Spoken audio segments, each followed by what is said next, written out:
Bonsoir à tous, bienvenue sur la chaîne toujours proche des populations. Ravi de vous accompagner pour votre journal sur RTI2 à la une de l'actualité de ce week-end.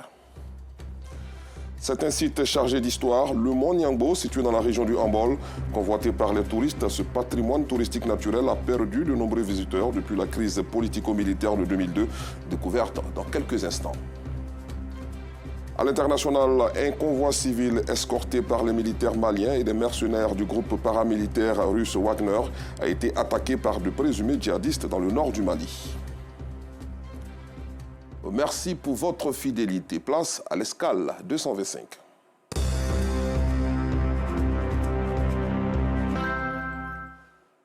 Direction le département de Niakara dans la région du Hambol pour découvrir le Mont Niangbo, un site convoité par les touristes ivoiriens et étrangers. Mais depuis la crise politique vécue par notre pays en 2002, cet espace a perdu de nombreux visiteurs. Aujourd'hui, son histoire est peu connue par la nouvelle génération. Pour attirer donc à nouveau les touristes, les filles et fils de la localité se sont retrouvés sur le Mont Niangbo pour conter son histoire aux plus jeunes. Nos reporters Ansita Diarra et Sidiki Ouattara y étaient. Voici donc leur compte rendu. Dans le département de Niakara, région du Hambol, un gigantesque site touristique fait parler de lui. Le Mont Niangbo, appelé Niemgen ou encore Niemgo en langue locale, le Tagbana, et qui signifie la grande grotte, ou encore les gros cailloux. Un nom qui par la déformation deviendra Niango, une chaîne de 5 montagnes. Cet après-midi, les filles et fils de ce village, venus pour certains des communes du district autonome d'Abidjan, réunis dans la résidence de l'un de ses cadres, décident de visiter les montagnes. Une façon pour eux de se ressourcer et connaître la véritable histoire de leur village. Après une dizaine de minutes de route, tous sont sur le Mont Niangbo. Une fois sur les lieux, ils adressent d'abord des prières à Dieu avant d'entamer la visite.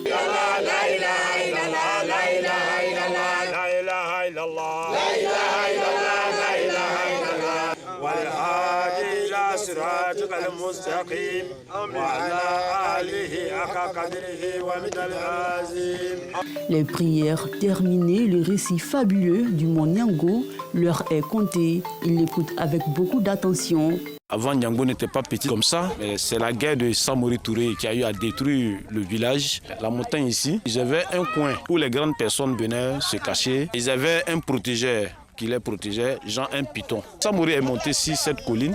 Lorsqu'il attaquait notre parent qui lui demandait de venir obligatoirement avec lui pour pouvoir combattre contre les Blancs et ses ennemis.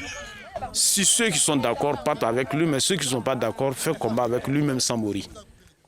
Bon, ceux qui n'ont pas accepté de rester avec lui, bon, et là, ce sont eux qui ont pu garder le lieu. C'est une première fois et je découvre vraiment le village qui est magnifique.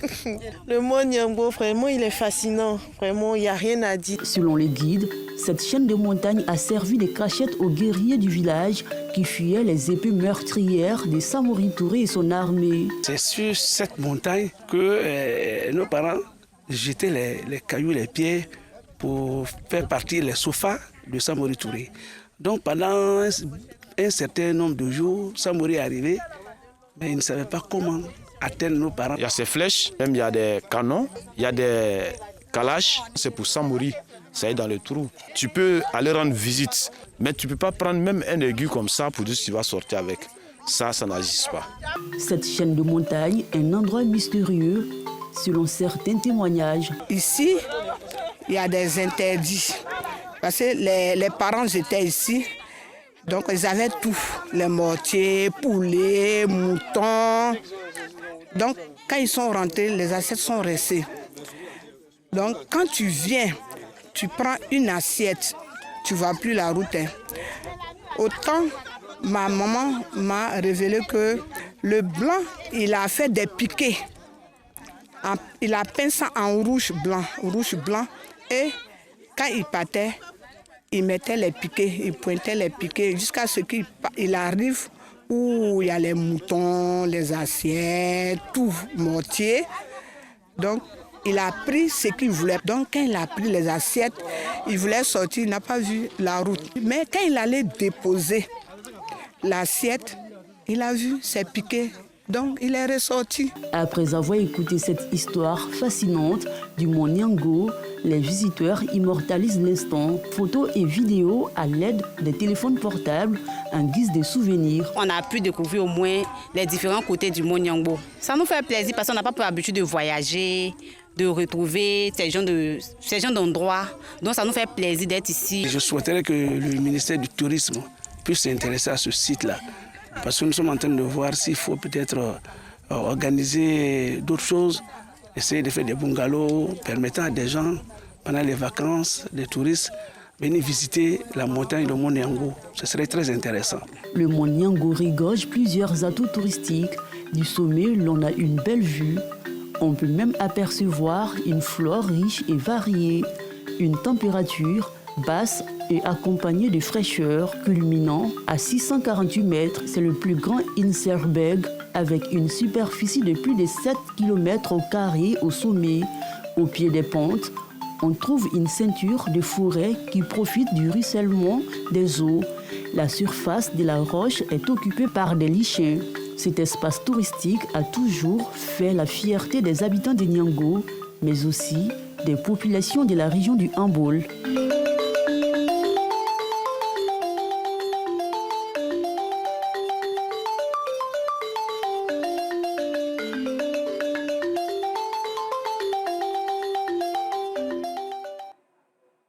Vivement que ce patrimoine touristique naturel soit mis en valeur car il peut contribuer au développement du département de Niakara et surtout de la région du Hambol. Et puis à quelques jours de la fête des amoureux, supermarchés, magasins brillent aux couleurs de l'amour. Beaucoup de fleurs, tableaux, peluches et horloges sont beaucoup prisés par les populations. Organisateurs d'événements et amoureux ont pris d'assaut les grandes surfaces pour mieux se préparer afin de rendre cette célébration de la Saint-Valentin féerique. Le point avec Asita Diarra et Sediki Ouattara dans la commune d'Adjamé. La magie de la Saint-Valentin se vit déjà à Abidjan, comme le témoigne la décoration de ce supermarché dans la commune d'Adjamé. Dans les rayons, les produits habituels ont laissé place aux articles liés à la fête de l'amour. Rasma, vendeuse sur les réseaux sociaux, est venue se ravitailler. J'ai décidé de vendre des box un peu sur les réseaux sociaux pour avoir de l'argent. Donc c'est ça, je suis avec ma copine pour voir les box. Commande de peluches, de chocolat, mais tout ça, il faudrait que je mette ça dans des box. Donc c'est les box que je suis venue prendre ici. Ce couple organise une fête dans la soirée du 14 février. Pour la réussite de l'événement, ils optent pour l'achat de divers objets qui commémorent l'amour. Nous avons organisé un événement pour le couple, pour la Saint-Valentin. Donc nous sommes venus faire des achats par rapport à la décoration pour la venue de nos clients.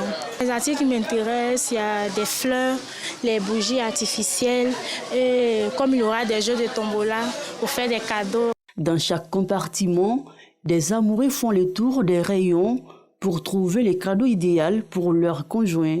On vient voir un peu ce qui est bon pour nos chéris. Je n'ai pas encore réellement fait mon choix, mais sincèrement, il y a beaucoup de propositions. Mais moi, je vois plus les horloges avec des décorations de l'amour, en fait, avec les couleurs de l'amour. C'est vrai. Et c'est pour qu'ils se souviennent à chaque fois de moi et qu'ils rentrent tôt, en sachant qu'il y a quelqu'un à la maison qui l'attend. Juste après les fêtes de fin d'année, on a commencé à préparer les fêtes de Saint-Valentin. Présentement, c'est les nounous, les bougies parfumées et puis les décors. Voilà, c'est ce qui sort plus. À quelques mètres de là, dans ce magasin, le gérant propose une variété d'objets à cette revendeuse. Je suis venue acheter des articles pour les revendre, des nounous, des fleurs, des tableaux, en tout cas, un peu de tout. Nous sommes des grossistes, donc nous on prend tout ce qui concerne les articles de Saint-Valentin, nous on prend tout. Les gens viennent acheter avec nous et puis aller revendre. En tout cas, nous, quand on envoie les articles de Saint-Valentin, en tout cas, par la grâce de Dieu, en tout cas, on arrive à vendre tout. La Saint-Valentin est une fête au cours de laquelle les couples échangent des cadeaux pour traduire leur amour et leur fidélité. Intéressons-nous à présent à un cimetière à l'abandon. Il s'agit de celui du quartier Harris dans la commune de Bingerville. Il est dans un état de délabrement très avancé, faute d'entretien, pas de clôture, aucune barrière ni de palissade. Les tombes à peine visibles sont envahies par la broussaille.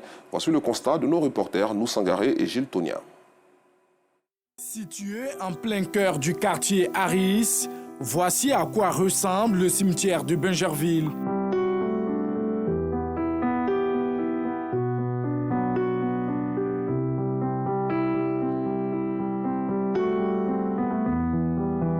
Pas de clôture, aucune barrière ni de palissade. Un cimetière à ciel ouvert, envahi par la broussaille. Les tombes sont à peine visibles. Ici, les morts sont effectivement morts. Ils doivent au moins nettoyer ou bien au moins rendre le camp moins propre. Pour que au moins, même si tu as payé un parent, tu peux venir revoir la personne. Mais ça fait moins 10 ans de cela, venir voir la personne. Maintenant, de nos jours, je ne suis pas venu près. Le cimetière, c'est des ailes partout, les arbres partout. C'est pas joli à voir. C'est pas joli à voir, puis bon, c'est trop exposé publiquement, non? Soit c'est sacré, ça doit être au moins reculer un peu de la ville, puis un truc clôturé, quoi, qu'au moins ça soit un peu agréable. Souvent, on voit les gens en train de rentrer pour pouvoir faire l'enterrement. Il y a certains aussi qui rentrent pour faire d'autres choses, bon, c'est pas qui est qui. Quand le cimetière est clôturé, c'est encore plus sécurisant. Normalement, on doit mettre une clôture bien encadré, nettoyer dedans. C'est très très difficile de voir les tombes par rapport à les herbes. C'est pas bon pour l'image de Bingerville. Dans ce cimetière, pas l'ombre d'un agent de la mairie de Bingerville. Ces agents, pourtant censés le garder en bon état. Pendant ce temps, le cimetière est livré à lui-même. Ce cimetière de la deuxième capitale de la colonie française, entre 1900 et 1934, après Grand Bassam, est souvent entretenu par la bonne volonté de certains riverains. Des riverains devenus par la force des choses les maîtres des lieux. Nous ne sommes pas reconnus par la mairie. Ce qui nous a motivés à exercer ce métier, c'est que depuis nous sommes là, nous venons aider les personnes à faire les enterrements. Depuis nous sommes petits, jusqu'à aujourd'hui, nous sommes là. Nous avons les parents qui sont couchés ici. Par jour, ils peuvent nous donner 5 000, 4 000, 3 000, ça dépend. C'est un métier qu'on embrasse. Donc ce qu'ils nous donnent, nous en parlons. Nous sommes les volontaires. À la mairie de Bingerville, les premiers responsables connaissent bien le dossier. Herman Nizi, adjoint au maire, assure. Des dispositions sont en train d'être prises pour donner fière allure à ce lieu abritant des sépultures. Pour nous, le repos des âmes est une chose importante. Nous savons ce que c'est qu'une âme qui repose en paix. Et je pense que nous prenons par derrière les bénédictions. Je voudrais rassurer les populations que c'est une priorité pour le conseil municipal. C'est une priorité, mais comme il faut le dire, nous n'avions pas vraiment des moyens nécessaires pour pouvoir vraiment faire les choses.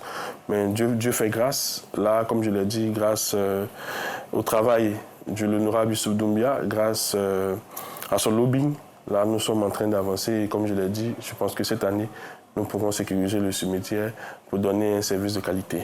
Nous allons donner un cimetière digne de ce nom, déjà avec ce vieux cimetière et avec le cimetière municipal que nous allons très bientôt construire pour cette belle commune. La rénovation de ce cimetière municipal de Bingerville permettra, à n'en point douter, à l'âme des personnes rappelées à Dieu de reposer en toute quiétude. Car les morts ont aussi droit à un environnement sain, d'où l'intérêt de cet adage, les morts ne sont pas morts. Retour dans la vallée du Bandama où le métier de teinturier est un véritable patrimoine. À Bouaké, ce art plein de couleurs pratiqué par des femmes depuis plusieurs générations continue de redorer l'image de la région. En tradition et modernité, le célèbre tissu indigo s'intègre dans la mode moderne pour demeurer dans le temps malgré les mutations, nous disent Ulrich Kwaku et Charles Tatou. Le métier de teinturier, un art ancien fascinant et plein de couleurs, s'est maintenu dans le temps à travers ses transmissions familiales. Des teintes telles que le jaune, l'orange, le vert, le bleu et l'indigo permettent à ces femmes de donner une beauté artistique à des tissus comme le basin et bien d'autres. À Bouaké, ce métier artisanal demeure un symbole emblématique qui enrichit la culture de la ville. Doumbia Karigatou, teinturière, raconte son insertion dans ce secteur. Depuis on est petite, nos mamans, notre grand-mère travaillent ici. Si on est quitté à l'école, on vient pour travailler un peu. avec eux. Donc on a appris ça là pour voir que c'est un bon métier, on peut se défendre avec. Face aux défis de la révolution industrielle, aux matériaux archaïques et aux conditions de travail démodées, les teinturiers de la région ont encore un pied dans la tradition et la tête dans le modernisme, en s'appuyant sur leurs compétences et leurs techniques artistiques à travers des motifs et des couleurs uniques pour parfaire leurs œuvres. L'autre voit que la couleur unique est trop populaire. Donc ils viennent nous voir maintenant si on peut mettre les designs dessus pour que ça soit plus joli. Dans les motifs que nos mamans faisaient, nous sommes adaptés à la modernisation en ce que les gens voient sur les réseaux sociaux et puis nous apportent maintenant pour dire « Ah, c'est ça j'ai vu sur les réseaux sociaux. Et si tu peux faire ça ?» Avec notre expérience, maintenant on arrive à faire ça facilement. Bamba Karigatou, descendante d'une teinturière, s'est donné comme tâche la commercialisation des produits finis de ses pères. Le célèbre tissu indigo, qui pour elle représente une authenticité naturelle et une identité propre pour valoriser les actrices de ce métier. L'indigo de Boaké a toujours gardé sa beauté et sa qualité. C'est naturel, c'est de l'art. J'ai plusieurs fois été sollicitée dans les expositions, les Sahara, les Java, vraiment pour parler de l'indigo. Je pense qu'on peut aller au-delà de la Côte d'Ivoire parce que là, c'est comme si c'est un produit ivoirien. Le tissu indigo, bien plus qu'un simple produit artisanal, connaît du succès dans la mode moderne avec des créateurs qui l'intègrent dans leur collection. L'avenir est assuré avec ce pagne. Les clients sont très satisfaits, surtout qu'on modernise. On arrive à mettre du tissu européen dedans. On peut faire des costumes avec, on peut faire la décoration intérieure, la literie avec, lingerie avec. Pour le MIVA, quand on va représenter la région du Béquet, donc je compte faire spécial indigo. Les habitués de ce produit témoignent une grande reconnaissance à ces femmes qui hissent le nom de Boaké au plan national. Avec ce tissu, les relations d'âge il y a de cela peut-être plus de 25 ans. On aimait utiliser l'indigo pour confectionner nos tenues. Et chaque fois qu'on allait à Abidjan, tous ceux qu'on trouvait nous demandaient « il faut me rapporter de l'indigo », c'est ce que les gens demandaient. Les teinturières qui perpétuent cet art ancestral jouent un rôle important dans la préservation du patrimoine culturel de la région, tout en contribuant à son essor économique à travers le tourisme et les emplois générés. En valorisant cet héritage et en offrant de nouveaux marchés, la ville de Boaké compte aussi parmi les pôles indispensables de la mode artisanale dans le pays. Parlons éducation à présent. Les responsables d'un établissement ont initié une journée du livre à l'intention des élèves dans la commune de Cocody. Maïssa Kogaï. Du slam interprété par des élèves dans un lycée de la commune de Cocody à l'occasion de la journée du livre. Ici, la poésie est utilisée pour sensibiliser les apprenants aux bienfaits de la lecture. La littérature est indispensable à l'évolution d'un enfant. Je recommande chaque élève, tous mes amis, d'aimer le livre, car il n'y a pas de meilleur ami, de meilleur assistant que le livre dans nos études. Cette journée était meublée par plusieurs activités, entre autres, échanges avec les auteurs, critiques littéraires. Pour l'occasion, nous avons fait un café littéraire sur mon œuvre, L'odeur de la haine. Et je me suis rendu compte que les différents thèmes traités dans cette œuvre-là ont vraiment édifié les enfants. Nous avons parlé d'immigration clandestine, de la cybercriminalité, du mariage à tout prix, de l'ingratitude, de la jalousie. Et donc ce sont des thèmes qui ont touché les enfants. Nous sommes convaincus que la lecture procure la connaissance, procure l'expérience et la lecture même procure la sagesse à travers la vie des personnages, à travers les valeurs que les ouvrages véhiculent. La journée du livre dans les lycées et collèges de Cocody est une opportunité pour le personnel d'éducation de renforcer les performances des élèves. De l'autre côté de la frontière nord de la Côte d'Ivoire, des djihadistes présumés ont tué au moins 32 personnes après avoir ouvert le feu sur un convoi de plusieurs dizaines de véhicules civils escortés par l'armée et les mercenaires du groupe russe Wagner hier dans le nord du Mali, selon un nouveau bilan de sources locales. Toujours sur le continent, les regards sont tournés vers Dar es Salaam en Tanzanie, où le chef d'État de l'EAC et de la SADC réunis ce samedi ont demandé un cessez-le-feu immédiat dans l'est de la RDC. C'est ce qui est ressorti de ce sommet des présidents des organisations régionales d'Afrique de l'Est et australe. Jusqu'ici, ces deux blocs régionaux menaient des médiations parallèles. Point de chute de ce journal, le Moyen-Orient où Israël et le Hamas ont procédé ce samedi à l'échange de 3 otages israéliens contre 183 prisonniers palestiniens. Il s'agit du 5e échange depuis l'entrée en vigueur d'un accord de cessez-le-feu entre le Hamas et Israël après 15 mois de guerre dévastatrice à Gaza. Mais l'état physique des otages israéliens a choqué l'État hébreu et a provoqué la colère du Premier ministre Benjamin Netanyahou.